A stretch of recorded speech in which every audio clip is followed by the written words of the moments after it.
Thank you so much for joining us today. We're really excited to have this webinar, the 2024 Legislative Recap on Student-Centered Learning, hosted by KnowledgeWorks and the Education Commission of the States. So before we get started, on the next slide, we have a couple of questions. We'd love to get a better sense of who's joining us today. So in the chat, if you could just please take a few seconds and tell us your name, what organization you're representing, and then one thing that you're hoping to learn about on today's webinar, as well as any initial questions you might have. So before we get going, I just want to do some quick introductions. So I will start. You'll see the three of us represented here on the chat. But if you go on the next slide, you can see a little bit more of a formal visual with our names and titles. My name is John Elfuth. If we could advance that slide, please. My name is John Elfuth, and I am the Senior Director of KnowledgeWorks. We are a national nonprofit that's helping schools, districts, and states transform the future of learning. Then I'll pass it off to my colleagues, Emily and Ben, to introduce themselves. Thanks, John. Hi, everyone. I'm Emily Brixey. I am a Senior Manager of Policy Advocacy and Research here at KnowledgeWorks, and I head up our legislative tracking work. So I'll pass to Ben. Hi, everyone. I'm Ben Irwin. I'm a Senior Policy Analyst with Education Commission of the States, where I cover a lot of our student-centered learning and college and career readiness work. ECS is a national nonpartisan education policy nonprofit, and really excited to participate in this conversation. Great. Thank you so much, Emily and Ben. And Emily and Ben are here to tell you about all of the nuts and bolts and details of the legislative recap and why you're here today. So I will spend just a few brief minutes doing some framing here at the top of the webinar, and we'll get right into the substance, however. So just really quick, thinking about the why and the what. So to begin with, we know that our current education system must do better at preparing students for what comes next. And then what you can see on this next slide is that we know that the system based off of data isn't producing the outcomes that our country is ultimately going to need. Considering that from 2010 to 2011 and all the way to 2019 and 2020, public school students' national adjusted cohort graduation rate has increased from 79 to 87%. This is great, and we should certainly celebrate it. However, we also know that too many of these students are not graduating for what comes next. For example, in 2023, only 21% of students taking the ACT showed proficiency in all 4 core content areas covered by the college entrance exam. And in 2022, 65% of first-year undergrad students took a remedial math course, and 42% did so in reading and writing. We also know that students aren't engaged in the current system. You can see on the next slide that a recent survey found that 41% of students in grades 6 through 12 said that they're interested in what they're learning about in school, meaning that 60% of students responded otherwise. And just 45% said that what they were learning in school was something they felt was important to their futures. Additionally, a new report from Gallup and the Walton Family Foundation found that less than half of students said that they felt motivated to attend school. The next slide shows us that we also know that teachers aren't happy with the current system. Many teachers are departing the profession due to this dissatisfaction. For example, 90% of open teaching positions are created by teachers who leave the profession. Some of these are retiring, but we know that about 2/3 of these are leaving for other reasons that are mostly due to dissatisfaction with teaching. We also are seeing that parents and students are increasingly demanding changes. A recent Gallup survey that looked at students' opinions about school found that students gave their schools middling grades on preparing them for their future, ranging from a B- to a C+, depending on how the question was framed. You can also see that public expectations around what education should be are really starting to shift.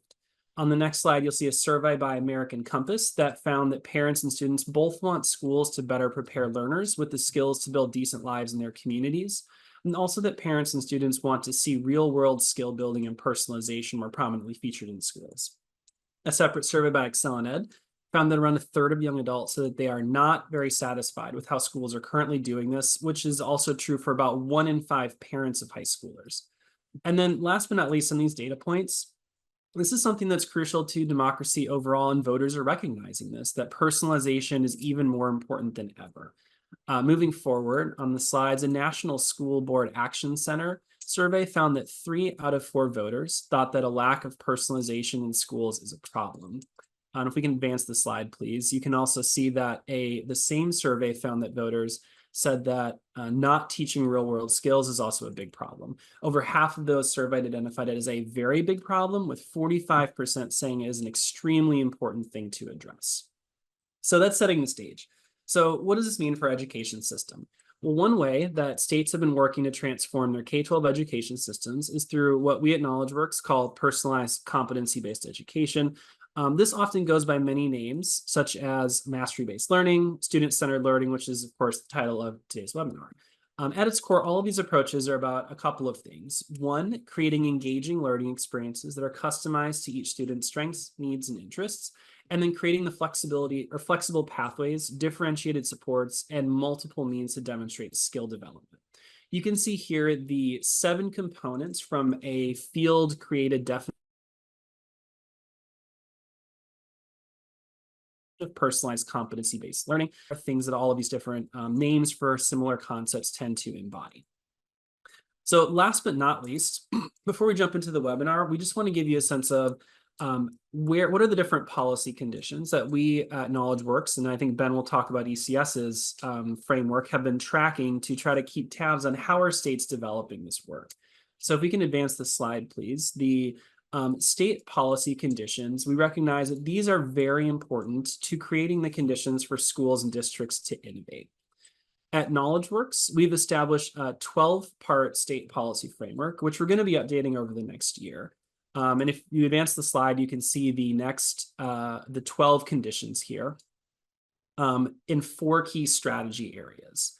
A brief summary of each of these areas, very quick before we get into the next piece, but we've seen that states need to have a vision for student success that emphasizes student-centered learning, collaborative leadership that demonstrates support for student-centered learning, comprehensive supports for educators and leaders that builds their capacity to create high-quality personalized learning systems, supports for historically underserved students that align to address equity gaps, equitable conditions for learning that give access to crucial services and healthy learning environments, rigorous student learning pathways that empower students to explore their career interests and demonstrate mastery of essential skills, knowledge, and dispositions, quality frameworks for student success that represent the full range of knowledge, skills, and dispositions students need to be ready to graduate for post-secondary and education and workforce success, balanced assessment systems that empower educators to help target resources where they're needed the most, measuring success in a way that aligns to its student-centered vision, creating a culture of innovation that empowers new learning models and practices,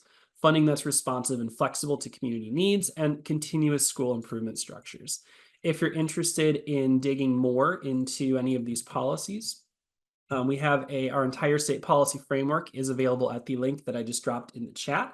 But again, this is the framing that we at KnowledgeWorks have been using for how we've been tracking legislative trends over the past several years, which I know Emily will get into a bit later in the webinar. So without further ado, I'm going to pass it off to Ben Irwin from ECS, who's going to take us through a bit of the framing around ECS's structures. And then I know we'll get into the actual legislative trends. So Ben, take it away, please. Yeah, thanks, John. I really appreciate the insight into KnowledgeWorks policy framework, and I think the audience will definitely notice some overlap between your framework and ours, and our student-centered pathways policy ecosystem. So we know that college and career readiness has long been a priority for state leaders, but states have increasingly pursued policy options that support student access to high-quality learning experiences, that support those successful transitions into post-secondary education and into the workforce. These include things like personalized competency-based learning to early college high school models or work-based learning placements. In some cases, these efforts focus on specific policy components rather than systemic change that relies on increasing policy and systems alignment. In our framework, we pulled out 6 key policy areas that impact the development of student pathways to college and career readiness, to support state leaders in developing a policy ecosystem that encourages local development and implementation of these high quality student pathways.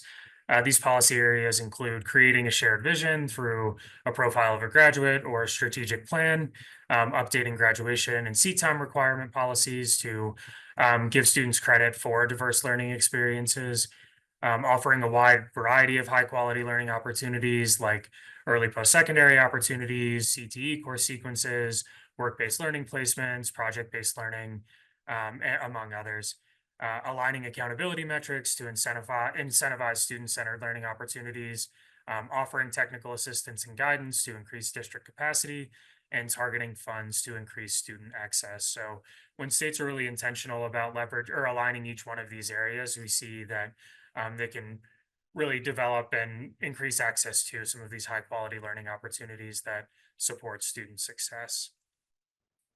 And shifting to the next slide, over the course of the last few years, ECS has completed three major policy scans relevant to student-centered learning, including a recent brief on student pathways, one on personalized competency-based learning that we partnered with KnowledgeWorks to put together, and then another 50 states specific to graduation requirements.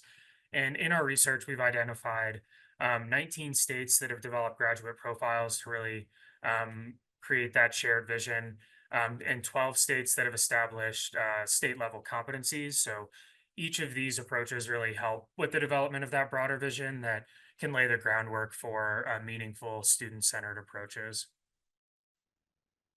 States have also built on these efforts to create flexibility for students in accessing or in earning credit for diverse learning experiences. We can shift to the next slide. 25 states permit graduation requirements to be satisfied through student-centered assessment options, and at least 26 states actually require students to demonstrate college and career readiness as a condition for earning their diploma. We identified 46 states in DC that permit awarding credit for using alternatives to seat time, and then 18 states that allow districts to have flexibility to make competency determinations for graduation requirements. Finally, states have prioritized school transformation to increase these opportunities for students. So, creating flexibility and then supporting school transformation is that next step. We identified 39 states that have established waiver processes or innovation school policies to permit that local flexibility and innovation. 30 states that have created grant or pilot programs for innovative instructional models, and then 13 that have outlined alternative instructional models and policy as well to support that district and school transformation. So, with the policy landscape in mind, Emily's going to share a little bit more about how both of our organizations have tracked these emerging trends in this space. Amazing. Thanks, Ben. So we are so close to discussing all of these great bills, but first want to, yes, quickly touch on the two tracking systems that we use at Education Commission of the States and KnowledgeWorks.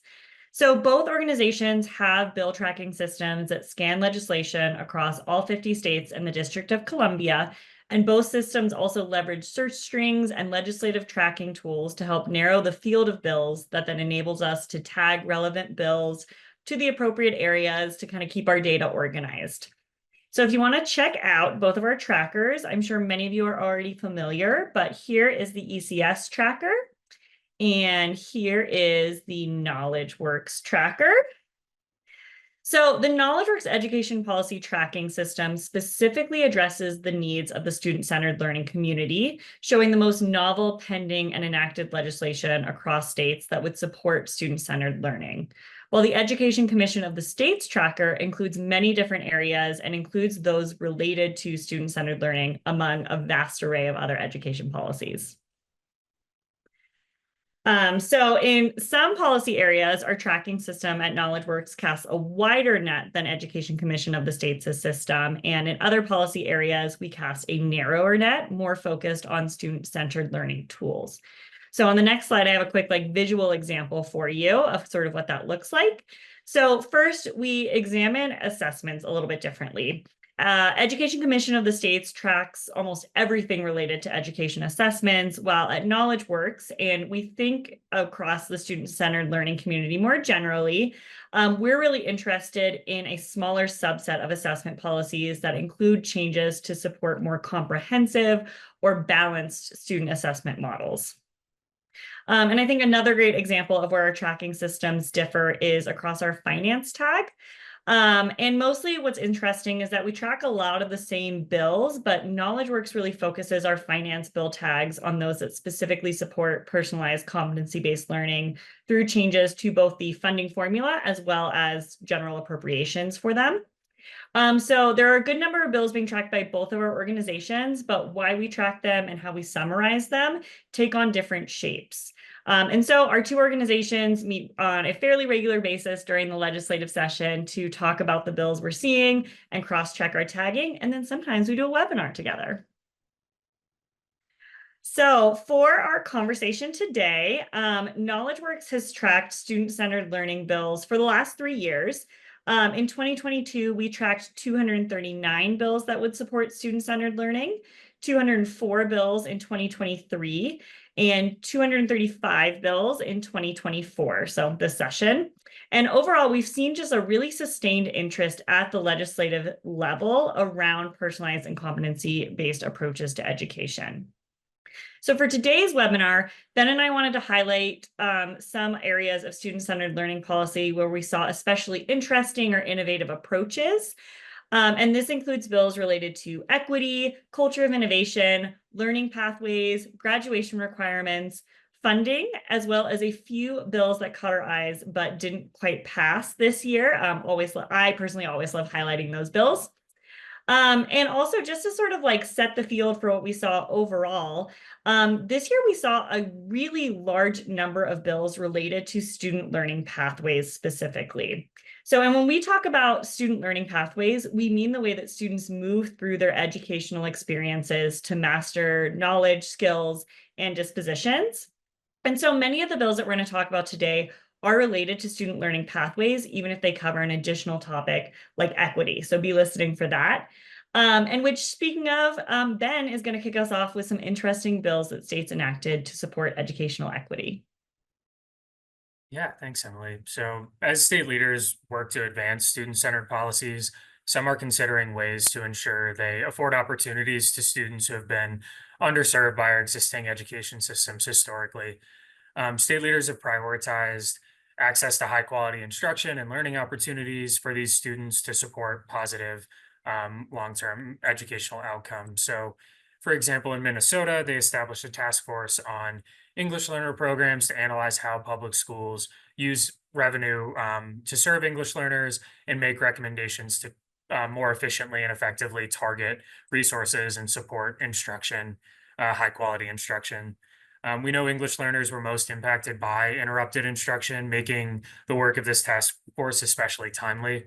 Notably, the legislation directs the task force to consider how micro-credentials and other certifications may be used to improve collaboration between teachers working with English learners. So not only thinking about those teachers who are directly focused on English learners, but also how classroom teachers in math, science, social studies, English language arts can better support those students too.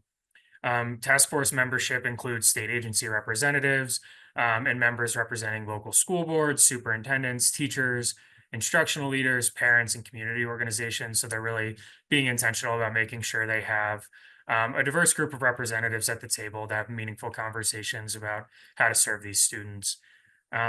In addition to addressing instructional quality, states are also seeking to increase access to opportunities associated with positive post-secondary outcomes, such as dual enrollment. New Jersey established a 3-year innovation dual enrollment pilot program to offer students in grades 9 through 12 a guided start to post-secondary coursework through targeted supports and dual enrollment courses in which students can earn high school and college credits simultaneously. The bill specifies that the program will prioritize school districts with lower rates of college enrollment and higher rates of students eligible for free or reduced price lunch. Participating districts are eligible for grant funding to cover the costs associated with offering the pilot, including the cost of tuition charged to the district. And I think the state appropriated $500,000 to support this program. Participating districts are required to enter into an agreement with the post-secondary institution to ensure that credits are transferable. And schools are also required to offer counseling services and other academic supports to really maximize a student's likelihood of success in these different learning opportunities. So while this bill supports schools and districts in implementing these specific learning opportunities or pathways, state leaders have also prioritized policies that give schools and districts flexibility to implement innovative, locally driven approaches. And Emily's going to tell us a little bit more about what those policies look like. Awesome. Thanks, Ben.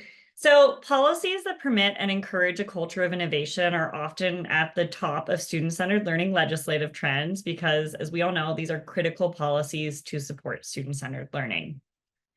Policy flexibilities have to be in place for students to receive personalized approaches to education that include learning experiences outside of traditional classrooms and that often are completed at varying paces. So 3 states, Maine, South Carolina, and Virginia, all passed bills this legislative session that enable additional flexibility that I wanted to highlight today. So to start, wanted to highlight a seemingly small but super impactful bill out of Maine. So Maine HP 1355 establishes a definition for extended learning opportunities and added it to a list of learning pathways that should be offered to students. So again, sometimes these like seemingly small definitions create enough flexibility that really enables personalized approaches to education and learning that we all want to see. In South Carolina, H 3295 permits the State Board of Education to exempt schools from state law, policies, and regulations that hinder the implementation of competency-based practices and permits districts to submit a waiver application for similar exemptions. So previously, not all schools in a district could be using the competency-based practices waiver process to provide personalized learning for students.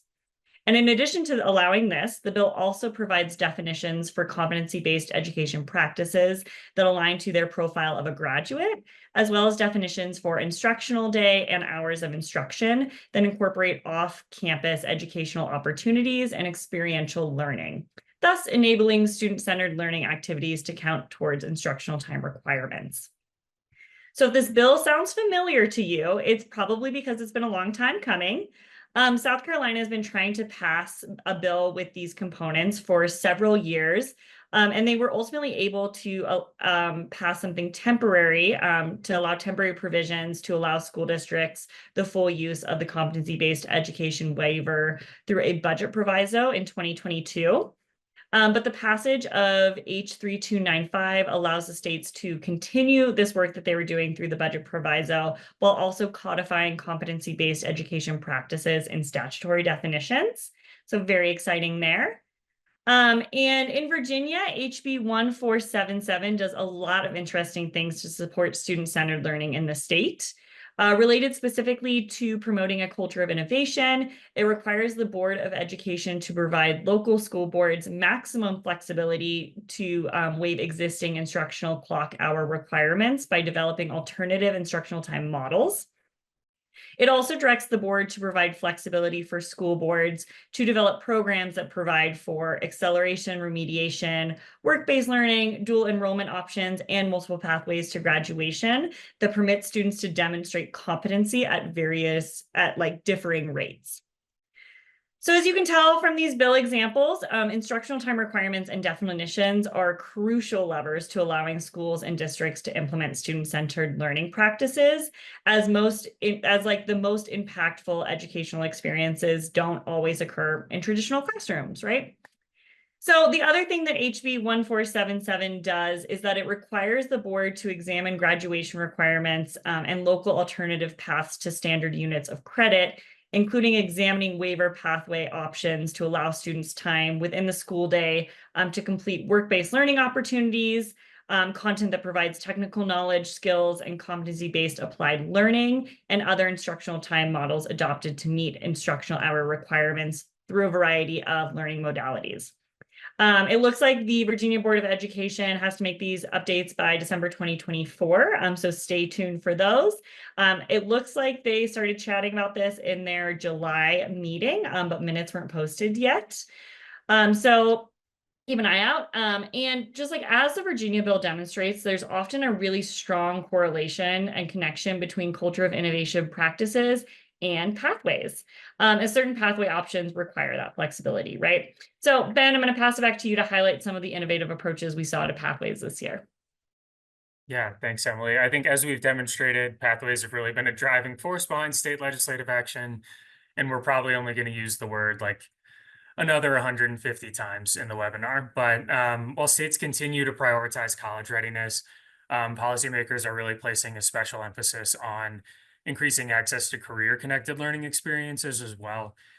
These opportunities can support career exploration, create space to earn academic credit through experiential learning, and support credential attainment while students are in high school, or support that seamless transition to the next phase of their education, whether it's post-secondary education, workforce training. Um, to create space for students to pursue these career-oriented learning opportunities. Some states have created workforce diploma pathways, including Alabama and Georgia in the 2024 legislative session. Typically, these approaches permit students to earn credit for CTE coursework or work-based learning experiences in place of some of the core academic coursework that traditional graduation requirements prioritize. Um, some states will require students to demonstrate mastery of math, ELA, or science standards through CTE coursework to ensure that they're really hitting the benchmarks they need to prior to graduation in those core academic subjects as well. Additionally, states have made significant investments in learning pathway development and access. So the Iowa legislature increased investments in their Future Ready Iowa initiative, which includes a variety of state efforts to increase credential attainment in service of the state's attainment goal, but also their workforce needs. The bill included funding for dual enrollment coursework that's offered to students in the evenings and over the summer, which can create additional flexibility for those students to pursue work-based learning opportunities or other more experiential approaches to education. And the legislature also included funding to support the development of a work-based learning clearinghouse. A major obstacle to work-based learning access is student awareness, advising, and employer engagement. And this clearinghouse helps to address some of those challenges by providing a central resource for students, families, and school staff to identify and connect students with opportunities aligned to their interests and skills. In a similar vein, West Virginia created their youth apprenticeship program to allow public, private, and homeschool students in their junior and senior year to enroll in apprenticeship programs. It allows participating students to receive credit and other credentials for completing the apprenticeship, and outlines specific requirements around linking secondary and post-secondary components to ensure they're earning that high school diploma and that workforce credential as well. The Department of Education is charged with piloting the program this upcoming school year and then scaling it into 2025 and 26. So in each of these examples, student flexibility to pursue alternative courses or learning experiences is a really key element to the legislation. And in many cases, a student's ability to do this is dictated by a state's graduation requirements. And Emily's going to tell us a little bit more about state trends in that space. Yes, exactly. One very notable pathway is graduation requirements, right? Like we know that graduation requirements mark the sort of final measurement indicating a student's success in K-12 education. And these requirements are often used to help guide students into future college and career options following secondary school. So as such, having student-centered approaches to graduation requirement means that students are better prepared for post-secondary goals and aspirations. So we saw states do exactly that, including in New Mexico and Oklahoma. So in New Mexico, HB 171 updates the state's minimum graduation requirements and expands access to a range of rigorous academic courses, as well as CTE and work-based learning opportunities for students that count towards core academic requirements. It also requires every school district and charter school to develop a graduate profile that articulates the core academic competencies that are key to post-high school success. Profiles or portraits of graduates often act as North Stars for schools, school districts, and states as they make decisions around pathways, especially graduation requirements. So at KnowledgeWorks, we think having a portrait or a profile is an essential step to centering student-centered learning as a key component of your state education system. We sort of write about portraits a lot for that reason, but wanted to share a great sort of 101 document from my colleague Jillian about what they are and how to operationalize them. And oftentimes we like to see profiles or portraits tied to competencies as it helps schools and districts operationalize their portraits more efficiently.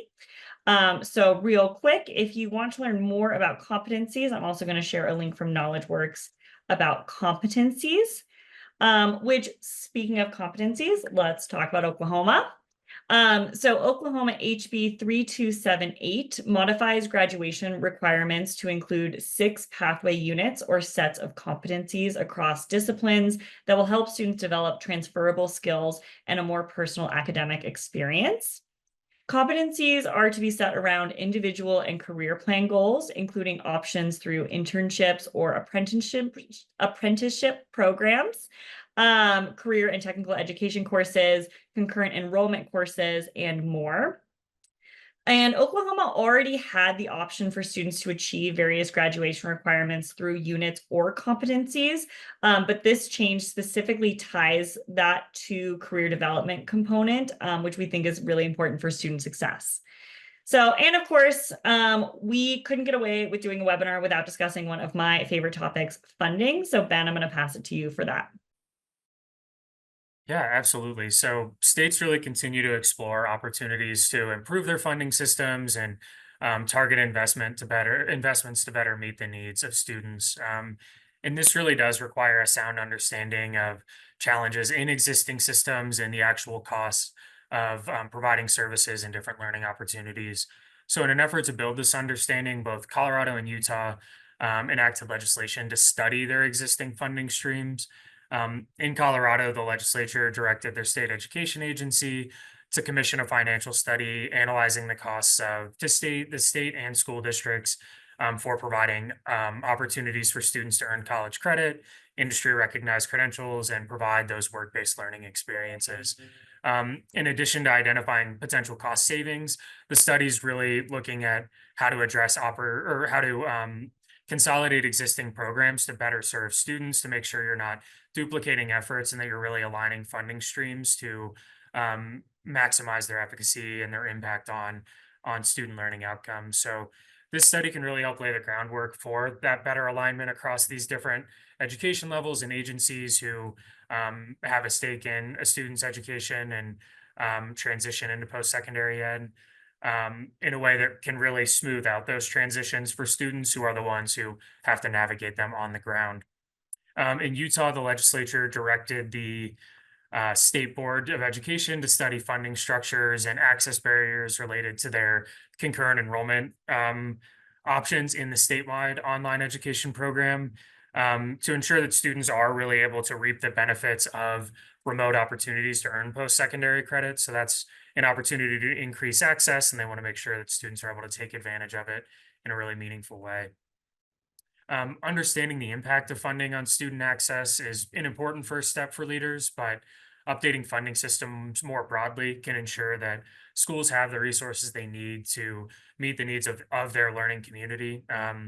Both Colorado and Mississippi have made significant updates to their funding systems in 2024, really shifting to a student-based formula with a special emphasis on historically underserved student groups. Each state actually increased their base funding amount, and they added or increased weights for students identified for special education services, English learners, students from low-income backgrounds, and students in small and or rural districts. So equipping schools and districts with the resources they need is really foundational to creating a student-centered system and creating the conditions necessary for student-centered learning opportunities. And it continues to be a priority for state leaders moving forward. But I know we've covered a lot of ground in the last 30 minutes or so. And clearly states are pushing forward or moving forward with a lot of different student-centered initiatives. But Emily, what have we missed in our conversation today? Well, like I said, I mean, and I'm sure you feel this too, Ben, but like as I'm going through and tracking bills, there are always some like especially notable ones that catch my eye, but not all of them get enacted. So, right, today we've been talking about a bunch of bills across states that have been enacted, and we're excited to watch the implementation of. But I also wanted to highlight a couple that didn't pass, but were really interesting. So 2 states had kind of a lot of movement, at least within the introduced bills. So first, in Indiana, HB 1219 would have established a mastery-based education pilot program, and HB 1304 would have established a mastery-based education program that school corporations and charter schools could apply to participate in. So slightly different bills, slightly different names, but both included a program for mastery-based education. And while neither of these passed, I think it really demonstrates that the state has a lot of interest in student-centered learning. And so I would sort of expect to see some similar legislation be introduced next session for them. And in Minnesota, SF 4188 and HF 3363 would have updated key definitions in state statute to support personalized and competency-based learning, including a definition for credit that wasn't solely based on seat time. The bills also would have provided other key definitions around personalized competency-based education and sort of outlined what they expect that to look like at a higher level. In addition to the bill would have provided funding for planning and implementation of personalized competency-based education in the state. So again, sort of expect a similar bill to be introduced in future sessions there as well. And so I know we highlighted a lot of bills today, and I'm also selfishly going to share the link for the KnowledgeWorks end of session blog, where we have these examples, as well as some other examples and some bill count numbers that you might find interesting. But I think that is it for content today. We sort of wanted to jump into questions. So John, I'm going to pass it back to you. Thanks, Emily, and thanks, Ben. And we'd love it if we had any audience questions. Feel free to drop those in the chat. Much more fun to answer questions from you all than ones that we thought up ahead of time, though we do, of course, have a few that we can throw out there. So we'll just pause for a brief moment to see if there are any immediate questions that come in from folks.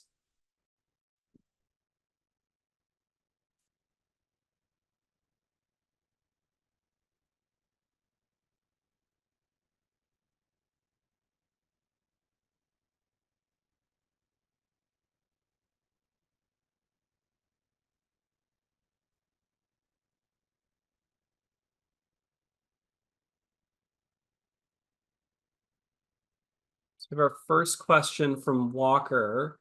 Ben and Emily, question, have you seen any bills related to assessment as it relates to student-centered learning?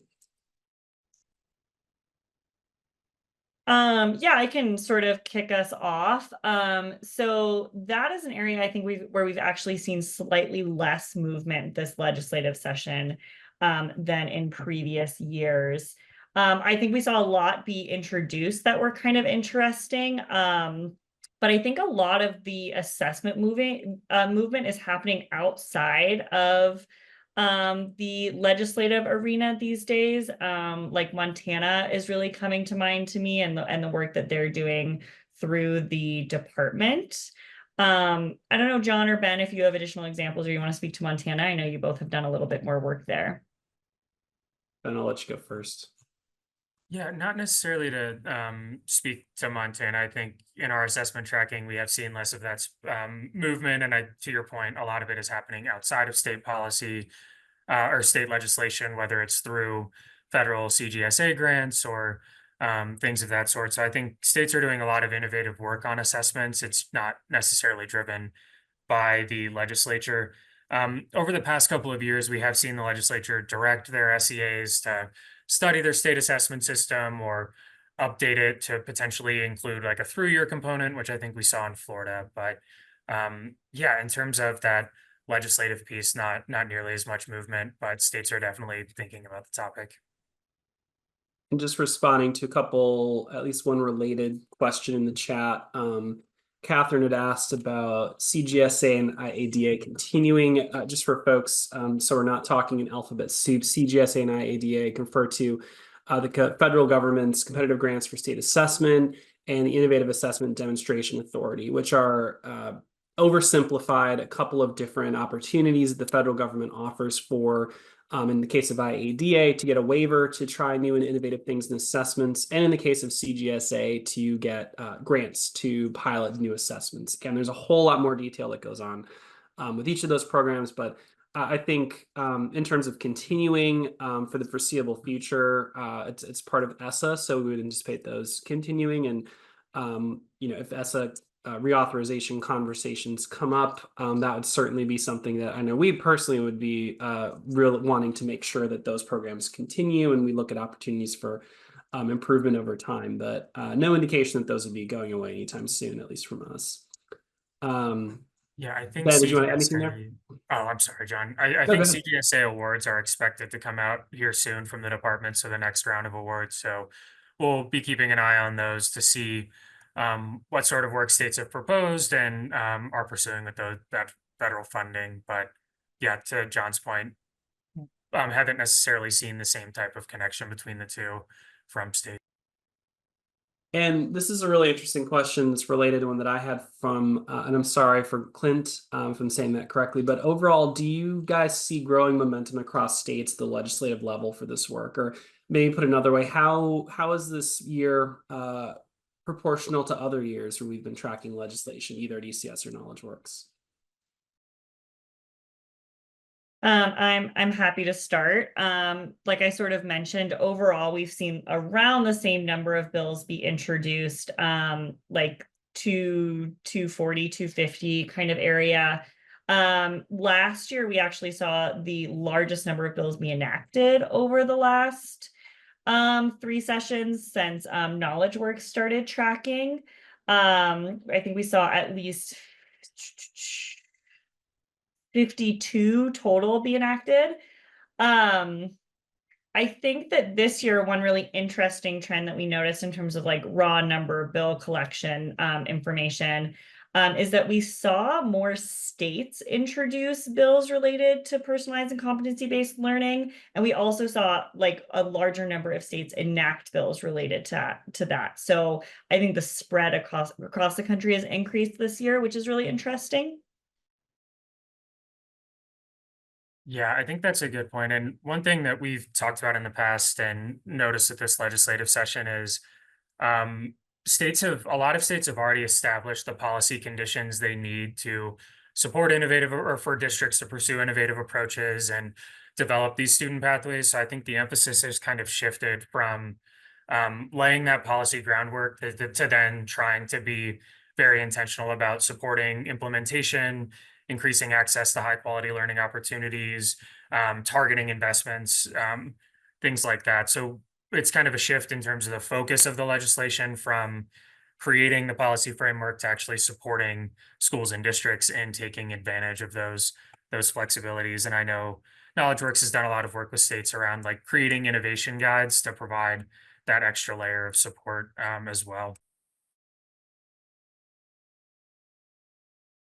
I'm looking at some of the other questions that have come in.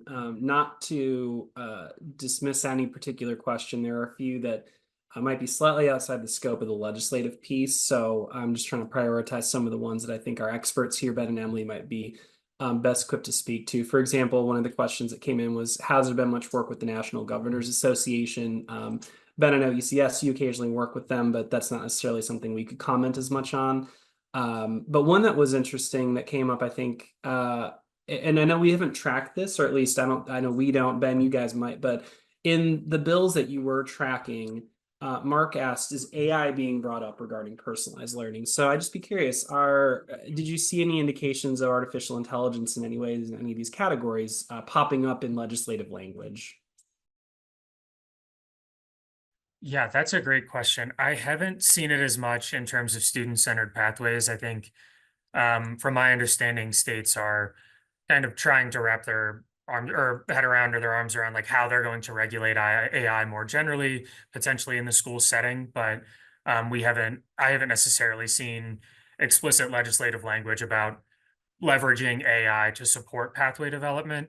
I do think there are a lot of policy organizations and organizations that support schools and districts that are having really meaningful conversations and developing tools that use AI to support their work, but hasn't quite gotten to the legislative level yet in this context. But Emily, have you seen anything?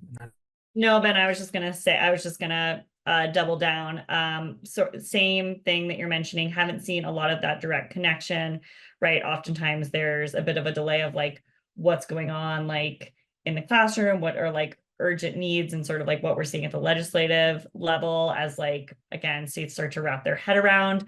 I do just want to give a shout out to ECS's National Forum that had a talk on this, and one of the things that was really interesting that came up was there was a conversation around potentially using AI as a tool to really help enable that personalized learning experience for students. So I definitely think that it's something that we're all talking about. And I wouldn't be surprised if there starts to be more of that direct connection. But Ben, I had the same experience as you. Didn't see a ton of bills specifically connecting the two this legislative session. Ben, you talked about this a bit. Sunny had a question about studies and how much CTE costs to implement, and this might be slightly outside the scope, but since you guys recently released your pathways piece, wondering if you had any thoughts you could share on that piece. Yeah, that's a good question. I know states have looked into this, and I will say I'm not our finance expert, but Mississippi's new formula includes like a 10% weight for students enrolled in CTE coursework. So I'm assuming that there was some research that went into figuring out how much a CTE student, how much weight a student should receive in that funding formula.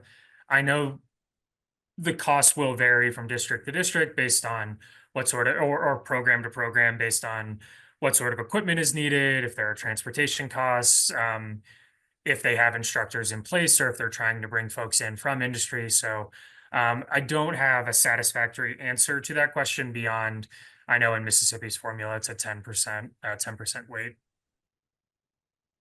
And a related question to funding, and again, this is, I think, similar to AI, and just more wondering what, Emily and Ben, did you see? Eduardo asked about adequate funding of proposals. So his point being that a lot of policies might look good on paper, but underfunding or lack of funding can be a challenge. So just thinking about some of these bills, like under culture of innovation, where there were requirements of learning opportunities that were required to be added, or thinking about learning pathways or graduation requirements.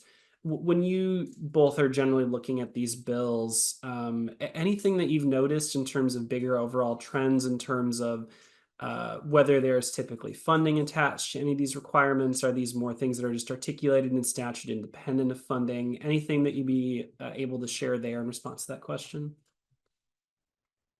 Yeah, it's a great question, and I think it is a challenge for states, especially as there's a little bit more budget uncertainty moving forward.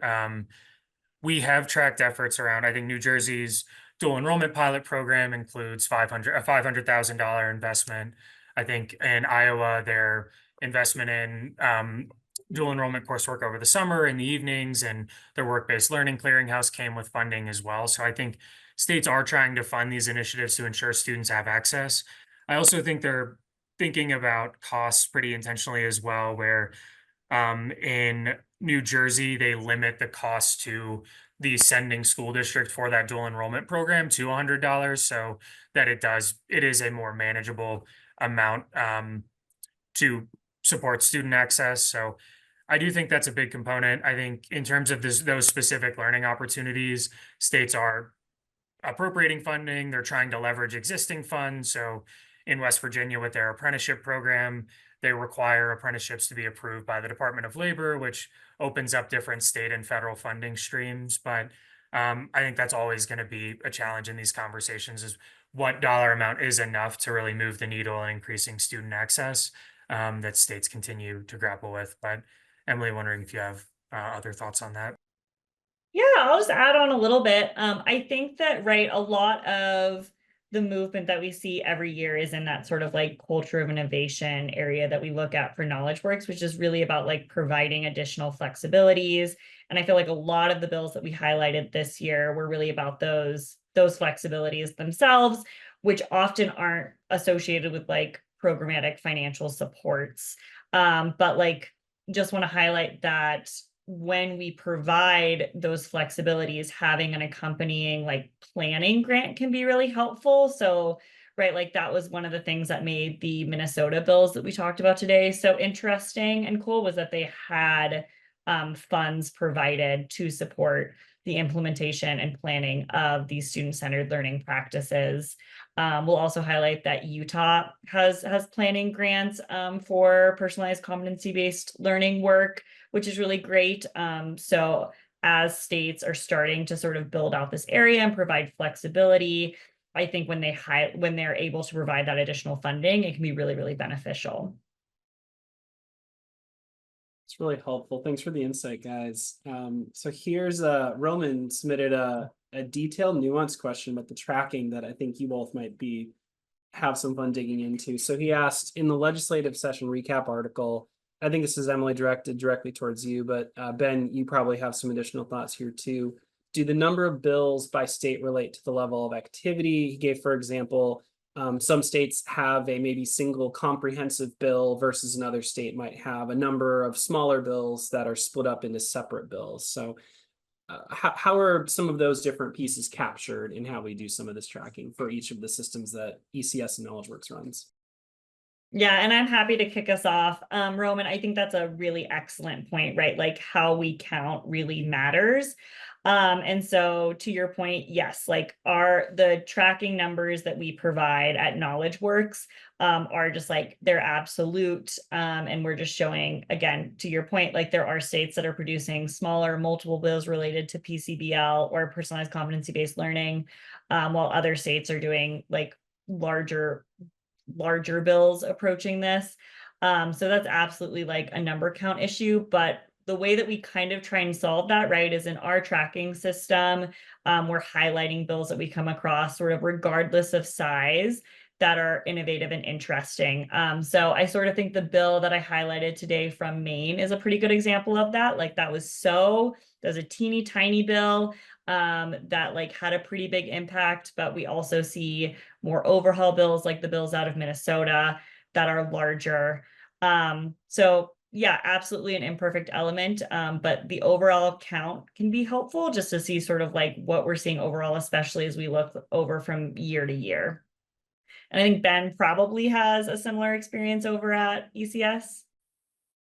Yeah, exactly. We look for the number of bills that are coming through on certain tags to help us identify trends, but it's that extra layer of bill analysis to see which bills are really moving the needle. I think some states love an omnibus bill and like to pack a lot in there, and others like smaller kind of tweaks or tinkering bills that do have that large impact.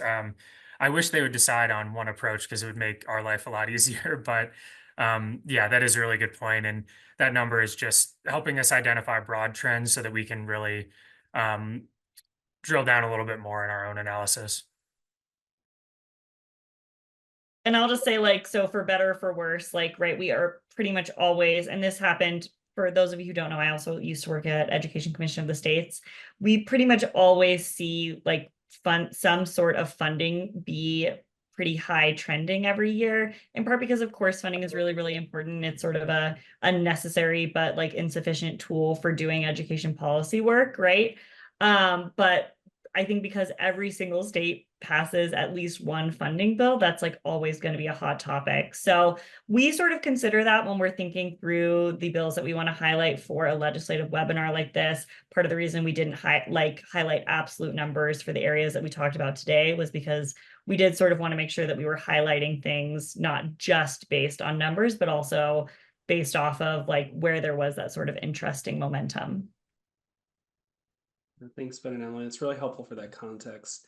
We have about 4 minutes left, so I'm going to try to squeeze in one more question here from Brian.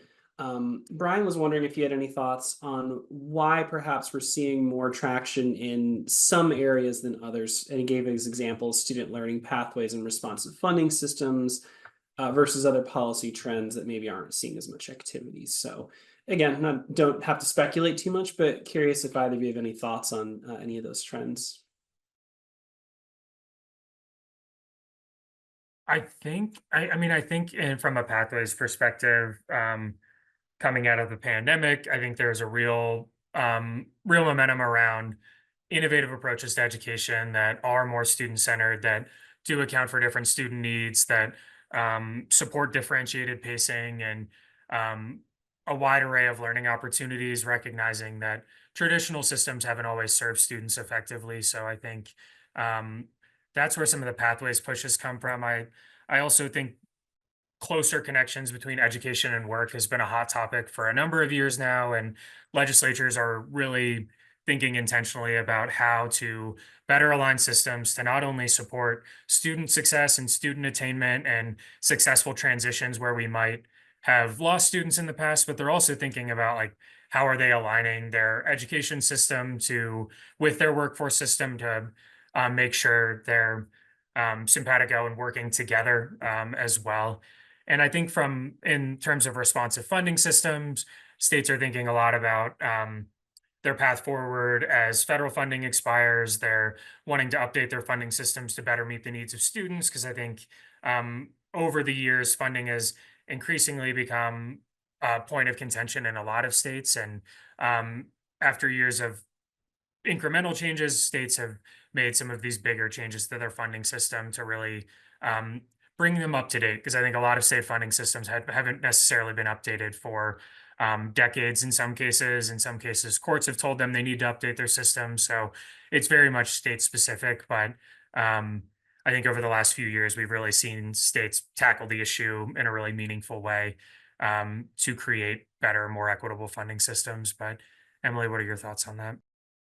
Well, I will co-sign that response, Ben, especially all your notes on student learning pathways. I think that's exactly right. There's a big push post-COVID to make sure that we're supporting students to get to where they want to be after their K-12 experience.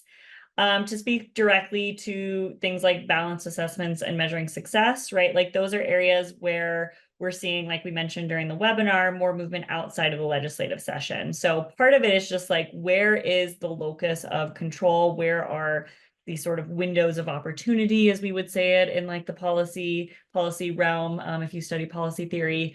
Sort of where is there the option to see those movements? And it happens to be that like within the legislative field right now, we're seeing a lot of movements towards those student learning pathways, lots of importance in funding, because that's sort of where that locus of control is. Same thing with like equity. States are really taking the opportunity to make sure that they're supporting all of the learners in their learning communities. So yeah, I see that we only have 1 minute left. So any final words for our audience, John?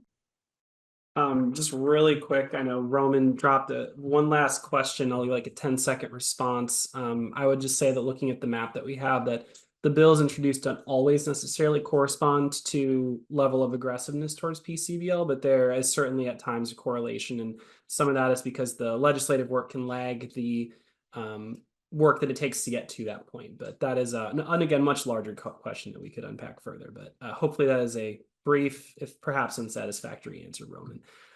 Just wanted to thank everyone though for coming. We really appreciate your time, and we don't want to go over and keep folks, but Ben and Emily, thank you for the benefit of your experience and your expertise. We really appreciate all the hard work that you put into this, and we hope that our webinar participants were able to take away some new interesting information about how different states are approaching student-centered learning. Ben or Emily, any last words you want to have as our primary presenters here? None from me. Thank you so much for joining, everybody. Yeah, thanks so much, y'all.